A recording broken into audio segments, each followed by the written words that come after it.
Ghalib phone দিয়েছে। ফোনটা receive করতেই ওপাশ থেকে ইচ্ছেমতো গালাগালি ছুড়ে দেয় সে। শালা তুই আছিস? আন্টি আঙ্কেল চিন্তায় অস্থির, কত খুঁজলাম তোকে। এই মুহূর্তে কই আছিস? বউয়ের কোলে মাথা রেখে শুয়ে আছি। তুই এত রাতে বিবাহিত এক লোককে কল দিয়ে ডিস্টার্ব করছিস কেন? ম্যানারলেস খাটাস। গালিব যেন আসমান থেকে পড়ল। ওই শালা, তুই বউ পাইলি কই? এক বউই তো সামলাতে পারিস না, আবার আর এক বউ? ছি ছি, আমি শুদ্ধ পুরুষ। এক বউয়ের আগুনে জেলে কয়লা হয়ে আছি, আরেক বউ দিয়ে কি করব? গালিব হতাশ, চরম হতাশ। বউ হারিয়ে কি পাগল হয়ে গেলি? পাবনায় সিট বুকিং করব তোর নামে। তোর বিশ্বাস হলো না তো? এই উষা, তুই বলতো ওকে। উষা সত্যি সত্যি দাঁতে দাঁত চেপে বলে, হ্যাঁ গালিব ভাইয়া, ওনার জন্য পাবনায় একটা সিট বুকিং করে ফেলুন। অজান্তেই অনেক বড় একটা উপকার করবেন আপনি আমার। গালিব অবাক। এটা কি সত্যি উষা? ও উষাকে কই পেল? মাথায় যেন আকাশ ভেঙে পড়ল তার। উষা তুমি? তোমাকে কই পেল? সেসব অনেক কথা, এখন ঘুমাতে দে আমারে। বউকে নিয়ে শান্তির ঘুম দিব। আর কোনো কথা বলার সুযোগ না দিয়েই কল কাটল সে। ঠোঁটের কোণ থেকে যেন হাসি সরছেই না আজকে সাগরের। আচমকাই উষার হাতটা বুকে নিয়ে চেপে ধরে সাগর। ধরা গলায় বলে, দেখো সুইট বি, হৃদযন্ত্রটা আজকে অন্যান্য দিনের তুলনায় একটু বেশি শান্ত। অথচ এই কয়টা দিন হৃদযন্ত্রের অস্বাভাবিক কার্যে আমার শ্বাস আটকে আসছিল। মধ্যরাত। ঘড়ির কাঁটা থেমে আছে 3:30টায়। সব ঘর নিস্তব্ধ। ঘুমের ঘরে ঢাকা পড়েছে পৃথিবী। কেবল একটিমাত্র জানালার পাশ ঘেরা বারান্দায় উজ্জ্বল আলো ছায়া খেলা করে। উষা ধীরে ধীরে চলে আসে বারান্দায়। পায়ের শব্দটুকু যেন দেয়ালের মধ্যেই হারিয়ে যায়।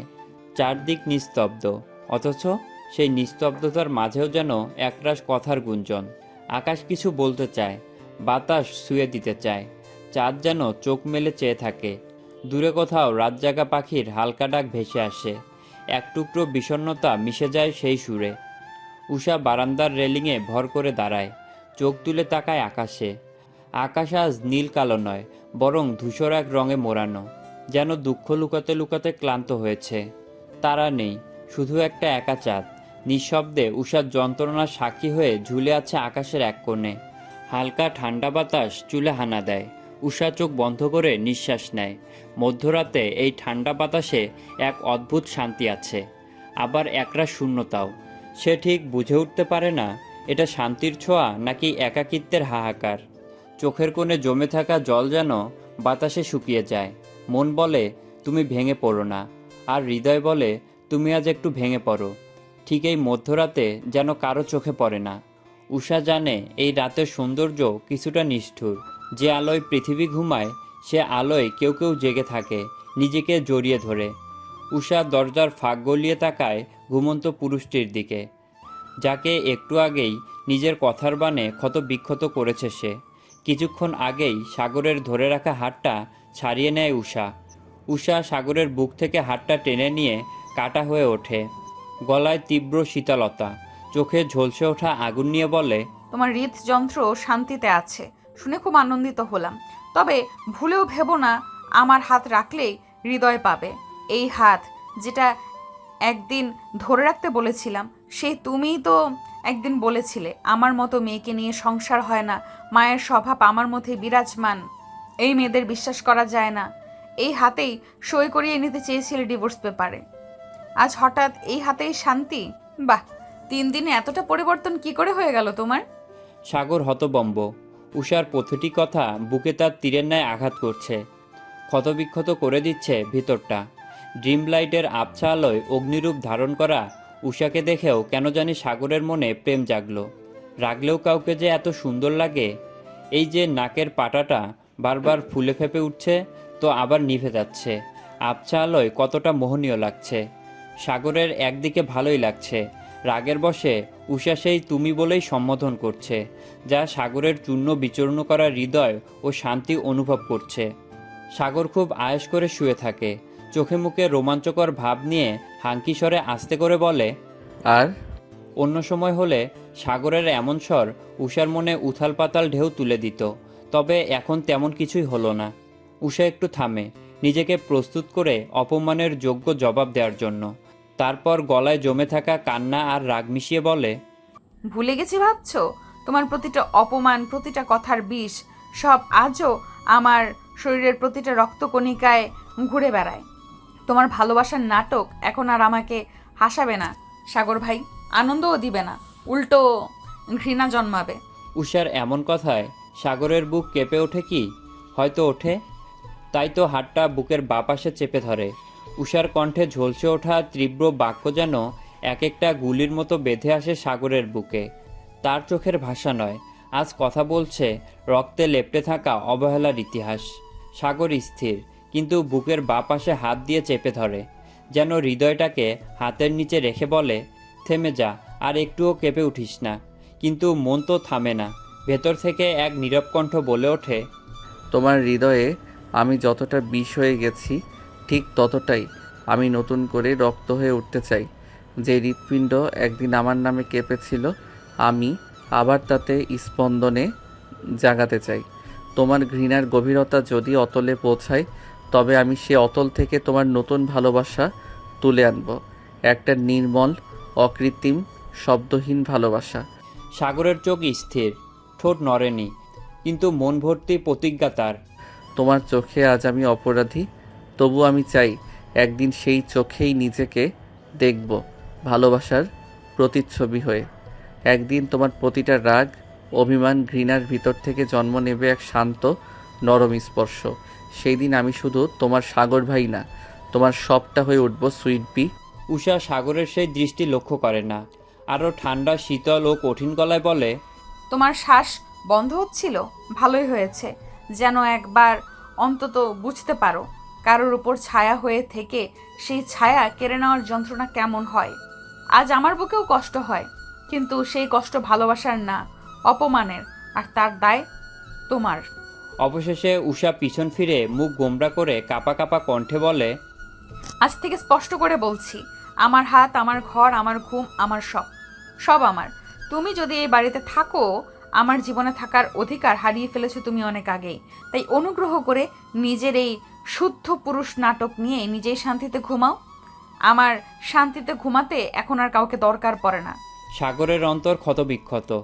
উষার বিষবাক্য কাটার ন্যায় গেঁথে যায় মনে।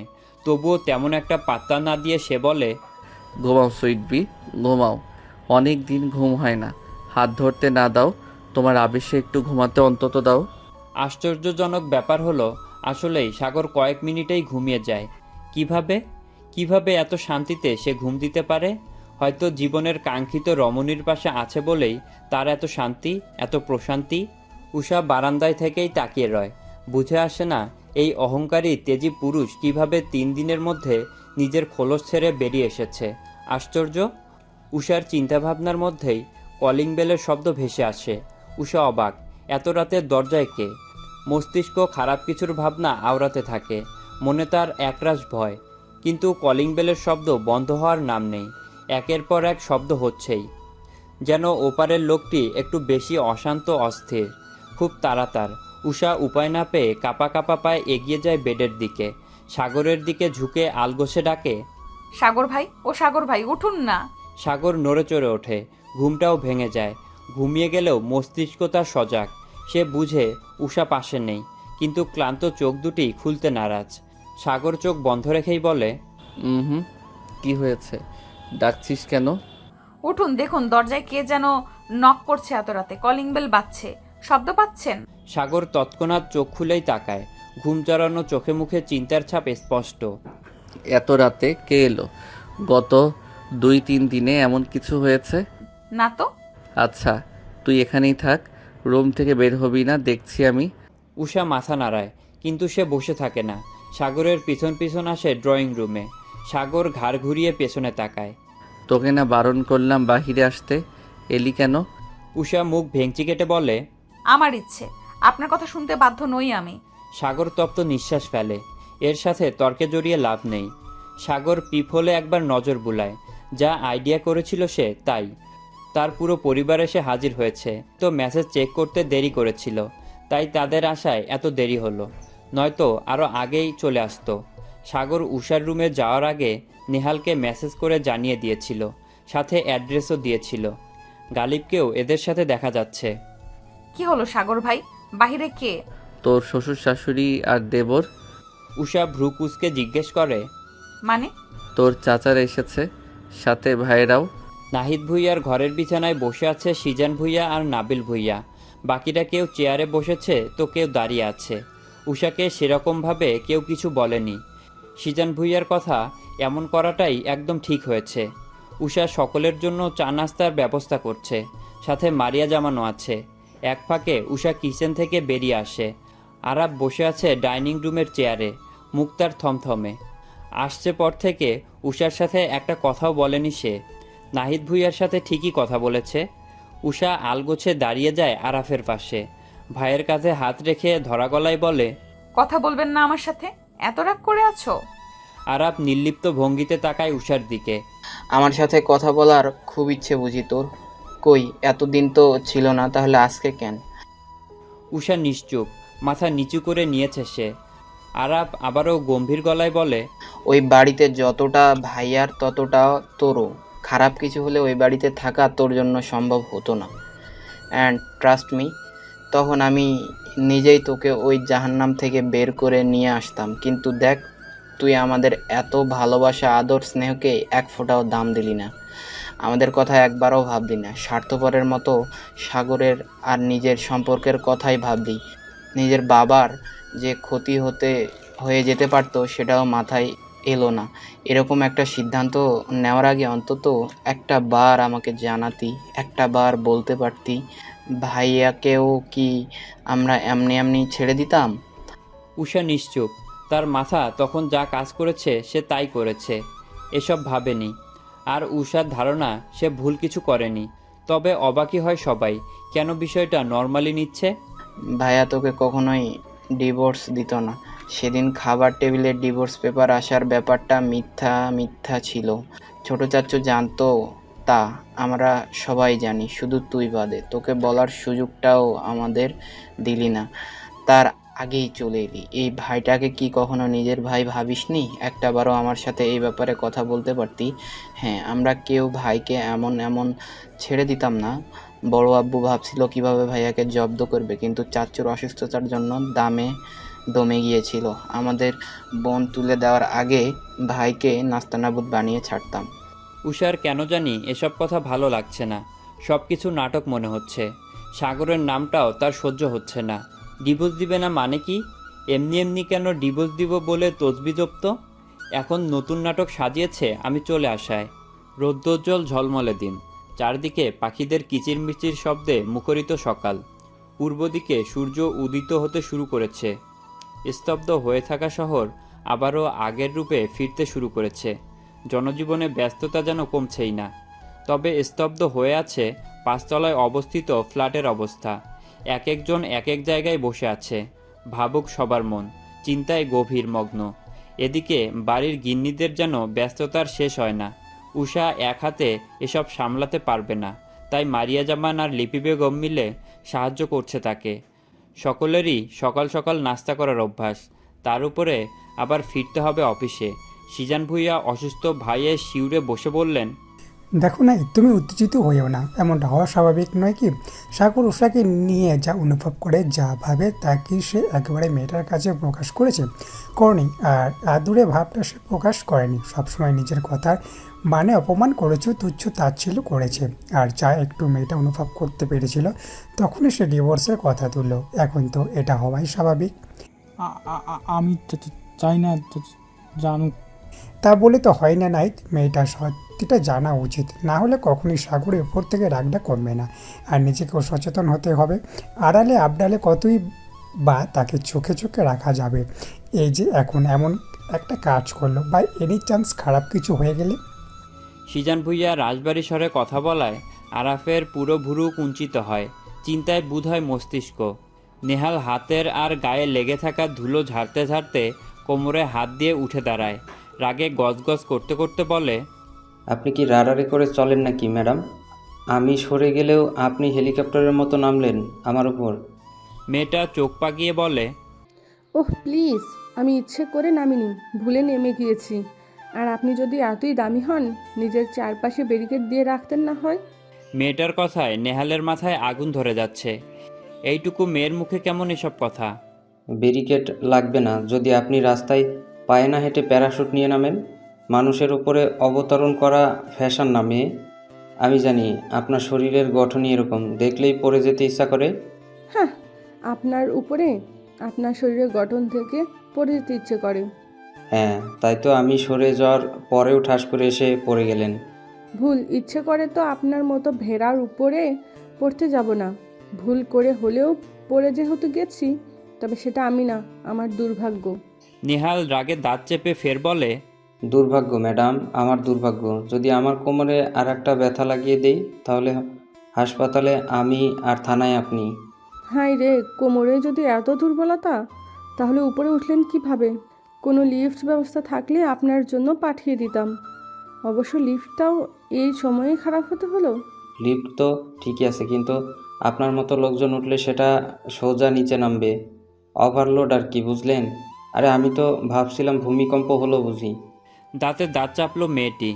সে এতটাও মোটা নয় যে ভূমিকম্প মনে হবে তাকে।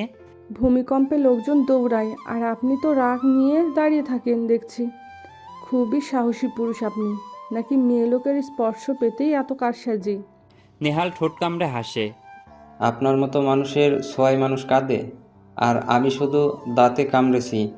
বেঁচে থাকার আত্মরক্ষা আর কি। মেয়েটা চোখ ছোট ছোট করে তাকিয়ে থাকে। কথায় আর পারা যাচ্ছে না, কোত্থেকে কোথায় যাচ্ছে। ছেলেরাও এভাবে পায়ে পাড়া দিয়ে ঝগড়া করে নাকি? আশ্চর্য। তবে শোনেন মিস্টার, আপনার মুখে কথা অনেক বেশি, কিন্তু চেহারায় ধুনো মরিচের গন্ধ। এত বাজে লাইন কেউ দেয় না। লাইন? মাফ করবেন, আপনি তো নিজেই শর্ট সার্কিট। আপনাকে দেখে যে কেউ দূরে সরে যাবে, এটা লাইন না, সেটা তো বিদ্যুৎ বিভ্রাট। ছেলেরাও এভাবে পায়ে পাড়া দিয়ে ঝগড়া করে নাকি? আশ্চর্য। এবার মেয়েটা রেগে যায়, এভাবে বারবার তাকে অপমান করছে। এই যে ঝান্টু, একটু বেশি করছেন কিন্তু আপনি। ঝান্ডু মানে কি? এই নেহালকে এই হাঁটুর বয়সী মেয়ে ঝান্ডু বলছে? এবার বেশ সিরিয়াস হয়ে নেহাল বলে, আপনার কি চোখ নেই? আপনি দেখে চলতে পারেন না? সুদর্শন ছেলে দেখলে অমনি না দেখার ভান করে হুমড়ি খেয়ে পড়ে গেলেন। আমরা কি বুঝি না ভেবেছেন? আজকালকার মেয়ে বলে কথা। এখন রাস্তাঘাটের মেয়েরা ছেলেদেরকে টিজ করে। হ্যাঁ করে তো, ওটা রাস্তাঘাটে করে, সিঁড়িতে না। কোন দিক দিয়ে দেখতে আপনাকে সুদর্শন লাগছে সেই তো ঝান্ডুটার মতোই দেখা যায়। রাগে চোখ মুখ লাল হয়ে আসে নেহালের। হাত দুটো মুষ্টিবদ্ধ করে নেয় সে। রাগে হিতাহিত জ্ঞান হারাচ্ছে সে। একে তো এই মেয়েটা নিজেই এসে উপরে পড়েছে, কোমরে ব্যথাও পেয়েছে সে, তার উপরে আবার উচ্চস্বরে কথা বলছে। এই যে মহিলা, মুখ সামলে কথা বলবেন। জান্ডু মানে কি আবার? আমি তো আপনাকে দেখেই সরে গিয়েছিলাম, আপনি নিজে থেকে এসে আমার উপরে পড়লেন। অসভ্য মহিলা। চোখ থাকতেও কানা। চোখে তো ঠিকই চশমা লাগিয়েছেন, এখন তো মনে হচ্ছে কানেও লাগাতে হবে। আমি তো সাইড নেওয়ার জন্য এক্সকিউজ মি মিস, ও বলল শুনলেন না তো? চোখের সাথে কানেও চশমা লাগিয়ে নিন। যদি এতে আপনাদের মতো মেয়েদের বিশেষ কোনো উপকার হবে না, তবে ট্রাই করে দেখতে পারেন। রাগে সারা শরীরে আগুন জ্বলছে যেন মেয়েটার। মুখটা ক্ষণিকের মধ্যেই রক্তিম হয়ে গেছে। দেখুন। নেহাল আরেকটু সামনে এগিয়ে যায়। দেখছি। কি হচ্ছে এখানে? আর কখন বেরিয়েছিস তুই? এতক্ষণ লাগে বাসায় ফিরতে? আকস্মিক পুরুষালী গম্ভীর স্বরে নেহাল আর মেয়েটি দুজনেই চোখ তুলে সিঁড়ির দিকে তাকায়। আরে দেখ না ভাই, মেয়ে মানুষ মানেই উটকো ঝামেলা। সুদর্শন ছেলে দেখলেই আর। দেখুন, আপনি কিন্তু একদম বাড়াবাড়ি করছেন বলে দিলাম। কি হয়েছে নেহাল? দেখেন তো ভাইয়া, ভুল করে না দেখে পড়ে গিয়েছি ওনার ওপরে, তাই বলে এমন করতে হবে? সরি বলার সুযোগটাও দিল না, উল্টো কতগুলো কথা শুনিয়ে দিল। আমি বলছি সময় থাকতে ভাইকে সুস্থ করে তুলেন। পাবনায় পরিচিত ডক্টর আছে আমার, চাইলে যোগাযোগ করে সিট বুকিং করে দিতে পারবো। নেহাল বিদ্রুপের ন্যায় স্বরে বলল, নিশ্চয়ই, আগে থেকে আপনি চিকিৎসা সেবা নিচ্ছেন। কিপ ইট অন, অতি শীঘ্রই ভালো হয়ে যাবেন। এই পর্যায়ে গালিব উচ্চস্বরে হেসে ওঠে। এটা দেখে মেয়েটার মুখ কাদো কাদো হয়ে যায়। এমনিতেই সে ঝগড়া করতে পারে না, উপস্থিত বুদ্ধি কম মেয়েটার। অপমানে মুখটাও থমথমে হয়ে আছে। মেয়েটা আর কোনো কথা বাড়ায় না, কাঁধের ব্যাগটা শক্ত করে চেপে ধরে এগিয়ে যায় সামনে। শুধু শুধু দুটো ছেলের সামনে নিজের সম্মান আর বিসর্জন দিতে ইচ্ছা করলো না। দুইজনই একই রকম অসভ্য। গালিব মেয়েটার চলে যাওয়া দেখে বলল, সরি সরি ছোট্ট আপু, এভাবে হাসাটা ঠিক হয়নি। মেয়েটি ফের পেছন ফিরে তাকায়। একদম ছোট আপু বলবেন না, আমি ছোট নই, অনার্স ফার্স্ট ইয়ারে পড়ি।